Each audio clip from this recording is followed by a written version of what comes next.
बर्तमान देखंतु पीएम किसान योजना को नहीं 5टी नुआ अपडेट आसी अर्थात यही नुआ वर्ष में पीएम किसान योजना को नहीं चाषी 5टी नुआ अपडेट आसी जहाँकि सबु चाषी को यही 5टी अपडेट गुड़िक निहाती जानापी पड़ो। आपण जदि आगक पीएम किसान योजना अधीन लाभ पाइबापी चाहते ताहले यही 5टी जो नुआ अपडेट होती यही नुआ अपडेट गुड़िक निहाती जानापी पड़ो, जहाद्वारा आपण मैंने आगक पीएम किसान योजना अधीन लाभटी पाइपर। तेबे जो चाषी भाई मैंने आगक पीएम किसान योजना अधीन टंका पाइबापी चाहते यही 5टी अपडेट टी निहाती जानी रखु, जहाँकि आपण को मुझे गोटे गोटे कर जनईदेवी। से भिडटी को बिना स्किप करी शेष पर्यंत देखंतु। ता पूर्व वीडियो को गोटे लाइक कर दिंतु एवं जो मैंने चैनल टी एजाएं सब्सक्राइब करना चैनल टी सब्सक्राइब कर दिंतु। देखंतु आपण मैंने यूट्यूब माध्यम किंबा आपनकर जो सोशल मीडिया गुड़िक रही से सोशल मीडिया गुड़िक आपने जहाँकि देखुथिबे जे पीएम किसान योजना को नहीं बहुत सारा जहाँकि अपडेट दि जाउछि। किए कहूँ यही तारिख में पीएम किसान योजनार 22तम किस्तिर टंका आसिबो। पीएम किसान योजनार टंका पाइबापी चाषी को यही काम करने पड़ो। देखंतु से जो आपनकर वीडियो गुड़िक देखिकी बहुत सारा चाषी भाई मैंने जहाँकि आमको कमेंट करचंती ता सहित आमको एसएमएस मध्य करचंती, जहाद्वारा यही भिडियोटी से चाषी करा जायछि। मुख्यतः जो चाषी मैंने एपर्यंत द्वंद्व रही जे सरकार तरफ पीएम किसान योजना को नहीं यही नुआ वर्ष में कौन सब अपडेट आसी से जहाँकि एपर्यंत जानी ना सेहीपरि भिडियोटी को देखिकी जहाँकि से कन्फ्यूज रही जाउछंती। सेथिपई देखंतु ए भिडियोटी मुख्यतः करा जायछि। तेबे देखंतु ए जो आपनकर नुआ वर्ष आछि अर्थात आपनकर जो 2026 नुआ वर्ष आछि ए नुआ वर्ष रे पीएम किसान योजना रे कौन सबू अपडेट हेबापई जाउछि अर्थात आपण मनक लागि कौन सबू नुआ अपडेट आसीबापई जाउछि, जहाँकि पीएम किसान योजना रे नुआ नियम कौन हेई पारे, कौन लागू करा जिवो, सरकार तरफ कौन निष्पत्ति निया जिवो, सब किछि जहाँकि आपण को देखंतु गोटे गोटे करी जणे दउछि। फास्ट अपडेट टी रही पीएम किसान योजना अधीन चाषी को आग को टंका पाइबापई हेले फार्मर रजिस्ट्रेशन निहाती करने पड़ो। देखंतु पूर्वर मध्य आपण मानक मु कहि आछि जे जदि आपण माने आग को पीएम किसान योजना अधीन लाभ पाइबापई चाहते ताहले आपण मानक फार्मर रजिस्ट्रेशन निहाती करने पड़ो।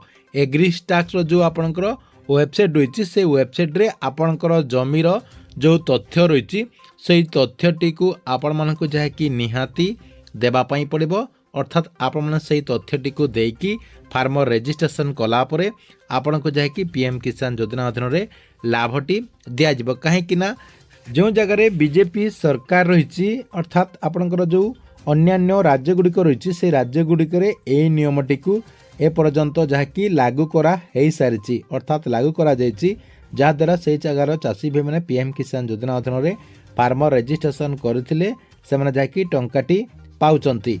सेतिपई जेहेतु बीजेपी सरकार जो जगार करा जाउछि से नियमटी को आपणकर सबु जगार लागू करा जाउछि। ओडिसा रे मध्य आपणकर बीजेपी सरकार रही सेतिपई ओडिसा रे मध्य एही नियमटी को 2026 रे लागू करा जिवो।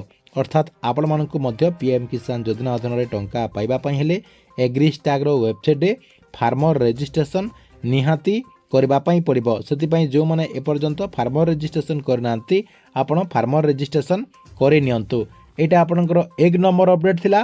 देखंतु 2 नंबर रही पीएम किसान योजनार जो टंकाटी रही आपण मानकु केबे मिलिबो अर्थात आपणकर जो 22तम किस्तिर टंकाटी रही से 22तम किस्तिर टंका चाषी को केबे मिलिबो, जहाँकि बहुत सारा चाषी ए नहीं अपेक्षा कर रही जे सरकार तरफ 22तम किस्तिर टंका तांको अकाउंट को केबे जहाँकि ट्रांसफर करा जिवो।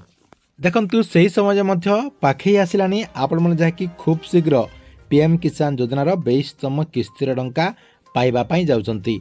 अर्थात आपण मानकु फेब्रुआरी द्वितीय सप्ताह आपणकर फेब्रुआरी 15 तारिख भितर आपण मन जहाँकि पीएम किसान योजनार टंकाटी पाइपारे। देखंतु आपण को जदि फेब्रुआरी द्वितीय सप्ताह यही टंकाटी दिया न जाउछि ताहले आपण माने फेब्रुआरी जेकोसी डेट रे अर्थात फेब्रुआरी सुधा आपण माने जहाँकि निश्चय पीएम किसान योजनार 22तम किस्तिर टंकाटी पाइपारे। एटा जहाँकि आपण माने समस्ते लेखिकी रखंतु पीएम किसान योजनार नेक्स्ट किस्तिर टंका ଆପଣମାନଙ୍କୁ ଫେବୃଆରୀ ମାସରେ ଯାହାକି ଦିଆଯିବ। ନେକ୍ସଟ ଅପଡେଟ୍ ରହିଛି ଯେ କେଉଁମାନେ ଆପଣଙ୍କର ଏଇ ଯେଉଁ ନେକ୍ସଟ କିସ୍ତିର ଟଙ୍କାଟି ଦିଆଯିବ ସେଇ କିସ୍ତିରେ କେଉଁ ଚାଷୀ ଭାଇମାନେ ଆପଣଙ୍କର ଏଇ ଯେଉଁ ଟଙ୍କାଟି ରହିଛି ସେଇ ଟଙ୍କାଟି ପାଇପାରିବେ। ଦେଖନ୍ତୁ ଯେଉଁମାନଙ୍କର ଟାଟସଟିକୁ ଚେକ୍ କଲା ପରେ ଲ୍ୟାଣ୍ଡ ସିଡିଂଟି ୟେସ୍ ଥିବ, ଆଧାର ସିଡିଂଟି ଆପଣଙ୍କର ୟେସ୍ ଥିବ ଏବଂ ଇ କ୍ୟାସ୍ରେ ଆପଣଙ୍କର ୟେସ୍ ଥିବ। କହିବାକୁ ଗଲେ ଆପଣଙ୍କର ତିନିଟା ଯାକ ୟେସ୍ ହେଇଥିବ। ତା ସହିତ ଏଗ୍ରି ଷ୍ଟାକ୍ରେ ଆପଣ ଯାହାକି ରେଜିଷ୍ଟ୍ରେସନ୍ କରିଥିବେ ଏବଂ ଆପଣଙ୍କର ଯେଉଁ ଆଧାର କାର୍ଡ଼ଟି ରହିଛି ଆଧାର କାର୍ଡ଼ଟି ବ୍ୟାଙ୍କ ଆକାଉଣ୍ଟରେ ଲିଙ୍କ ହେଇଥିବ, ଅର୍ଥାତ୍ ଆପଣଙ୍କର ଆଧାର କାର୍ଡ଼ଟି ବ୍ୟାଙ୍କ ଆକାଉଣ୍ଟରେ ସଂଯୋଗ ହେଇଥିବ। ଏହିସବୁ ଯଦି ଆପଣଙ୍କର ଠିକ୍ ରହିଛି ତାହେଲେ ଆପଣମାନେ 100% PM କିଷାନ ଯୋଜନାର ଯେଉଁ ନେକ୍ସଟ କିସ୍ତିର ଟଙ୍କା ଆସିବ ସେହି କିସ୍ତିରେ ଆପଣ ଯାହାକି ସିଧାସଳଖ 2000 ଟଙ୍କା ଲେଖାଏଁ ପାଇପାରିବେ। ଆପଣଙ୍କର ଦେଖନ୍ତୁ ନେକ୍ସଟ ଅପଡେଟ୍ଟି କ'ଣ ରହିଛି। PM କିଷାନ ଯୋଜନାକୁ ନେଇ ଗୋଟେ ବହୁତ ବଡ଼ ଖୁସି ଖବର ଯାହାକି ଫେବୃଆରୀ ମାସରେ ଆସିବା ପାଇଁ ଯାଉଛି। କାହିଁକି ନା ଫେବୃଆରୀ ମାସରେ ଆପଣଙ୍କର ବଜେଟ୍ ରହିଛି। ଏହି ବଜେଟ୍ରେ PM କିଷାନ ଯୋଜନାର ଯେଉଁ ରାଶି ରହିଛି, ଅର୍ଥାତ୍ ଆପଣଙ୍କୁ ଯେଉଁ ସରକାରଙ୍କ ତରଫରୁ ବର୍ଷକୁ ଯେଉଁ 6000 ଟଙ୍କା ଲେଖାଏଁ ଦିଆଯାଉଛି, ଏହି 6000 ଟଙ୍କା କେନ୍ଦ୍ର ସରକାର ଯାହାକି ବୃଦ୍ଧି କରିପାରନ୍ତି ବୋଲି କୁହାଯାଉଛି। ଅର୍ଥାତ୍ ଆପଣଙ୍କୁ ଯେଉଁ ବର୍ଷକୁ 6000 ଟଙ୍କା ଆପଣଙ୍କର 3ଟି କିସ୍ତିରେ ଦିଆଯାଉଛି, ଏଇଟା ଯାହାକି ଆପଣଙ୍କର 9000 କିମ୍ବା 12000 କରିପାରନ୍ତି, ଯାହାକି ସରକାରଙ୍କ ତରଫରୁ ବଜେଟ୍ରେ ଏଇ ନେଇ ଗୋଟେ ବହୁତ ବଡ଼ ଅପଡେଟ୍ ଆସିପାରେ। ଅର୍ଥାତ୍ ଏ ନେଇ ଆପଣଙ୍କର ବହୁତ ବଡ଼ ଗୋଟେ ଘୋଷଣା କରାଯାଇପାରେ ବୋଲି ଏବେଠାରୁ ଯାହାକି ଆଶା କରାଯାଉଛି। ତେବେ ଦେଖନ୍ତୁ ଆପଣମାନେ କନଫର୍ମ ହେଇଗଲେ ଯେ ଆପଣମାନଙ୍କୁ କେବେ PM କିଷାନ ଯୋଜନାର ଟଙ୍କା ମିଳିବ, ତା ସହିତ କେଉଁମାନେ ପାଇପାରିବେ ଏବଂ ଟଙ୍କା ପାଇବା ପାଇଁ ହେଲେ ଆପଣମାନଙ୍କୁ କ'ଣ କରିବା ପାଇଁ ପଡ଼ିବ ଏବଂ ଆଗକୁ ସରକାରଙ୍କ ତରଫରୁ PM କିଷାନ ଯୋଜନାକୁ ନେଇ କ'ଣ ପ୍ଲାନ୍ ରହିଛି, ସବୁକିଛି ଯାହାକି ଆପଣମାନେ ଏଇ ଗୋଟିଏ ଭିଡ଼ିଓ ମାଧ୍ୟମରେ ଜାଣିପାରିଲେ। ଆପଣଙ୍କୁ ଭିଡ଼ିଓଟି କେମିତି ଲାଗିଲା କମେଣ୍ଟ ବକ୍ସରେ ନିଶ୍ଚୟ ଗୋଟେ କମେଣ୍ଟ କରନ୍ତୁ ଏବଂ ପ୍ରତ୍ୟେକ ଦିନ ଗଭର୍ଣ୍ଣମେଣ୍ଟର ନୂଆ ନୂଆ ଯୋଜନା ଗୁଡ଼ିକର ଅପଡେଟ୍ ଗୁଡ଼ିକ ଏବଂ ସେହି ଅପଡେଟ୍ ଗୁଡ଼ିକ ସଠିକ୍ ମାତ୍ରାରେ ଜାଣିବା ପାଇଁ ଚାହୁଁଥିଲେ ଆମର ଏଇ ଯେଉଁ ଚ୍ୟାନେଲ୍ ରହିଛି ଏହି ଚ୍ୟାନେଲ୍ଟିକୁ ସବସ୍କ୍ରାଇବ୍ କରିକି ରେଗୁଲାରଲି ଦେଖୁଥାନ୍ତୁ। ତା ସହିତ ଯେଉଁମାନେ ଆମର ଯେଉଁ ଟେଲିଗ୍ରାମ ଚ୍ୟାନେଲ୍ ରହିଛି ସେହି ଟେଲିଗ୍ରାମ ଚ୍ୟାନେଲ୍ରେ ଏପର୍ଯ୍ୟନ୍ତ ମଧ୍ୟ ଜଏନ୍ ହେଇନାହାନ୍ତି, ସେମାନେ ଯାହାକି ଆମର ଟେଲିଗ୍ରାମ ଚ୍ୟାନେଲ୍ରେ ମଧ୍ୟ ଜଏନ୍ ହେଇଯାଆନ୍ତୁ, ଯାହାର ଲିଙ୍କ୍ ମଧ୍ୟ ଆପଣଙ୍କୁ ମୁଁ ଏହି ଭିଡ଼ିଓ ଡେସ୍କ୍ରିପ୍ସନ୍ରେ ଦେଇଦେଇଛି। ଆପଣ ଯାହାକି ଡେସ୍କ୍ରିପ୍ସନ୍ରେ ଯାଇକି ସେଇ ଲିଙ୍କରେ କ୍ଲିକ୍ କରିକି ଟେଲିଗ୍ରାମ ଚ୍ୟାନେଲ୍ରେ ଜଏନ୍ ହେଇଯାଆନ୍ତୁ, ଯାହାଦ୍ୱାରା ଆପଣଙ୍କର ଯାହା ବି ସମସ୍ୟା ରହିଛି, ଆପଣଙ୍କର ଯେକୌଣସି ଯୋଜନାକୁ ନେଇ ସମସ୍ୟା ରହିଛି, ଆପଣ ଯାହାକି ସେଇ ଟେଲିଗ୍ରାମ ଚ୍ୟାନେଲ୍ ମାଧ୍ୟମରେ ଆମକୁ ପଚାରି ପାରିବେ, ଯାହାଦ୍ୱାରା ଆମେ ଆପଣଙ୍କର ଯେଉଁ ସମସ୍ୟା ରହିଛି ସେହି ସମସ୍ୟାର ସମାଧାନ କରିବା ପାଇଁ ଚେଷ୍ଟା କରିବୁ। ସେଥିପାଇଁ ଆମର ଯେଉଁ ଟେଲିଗ୍ରାମ ଚ୍ୟାନେଲ୍ ରହିଛି ଟେଲିଗ୍ରାମ ଚ୍ୟାନେଲ୍ରେ ମଧ୍ୟ ଜଏନ୍ ହେଇଯାଆନ୍ତୁ।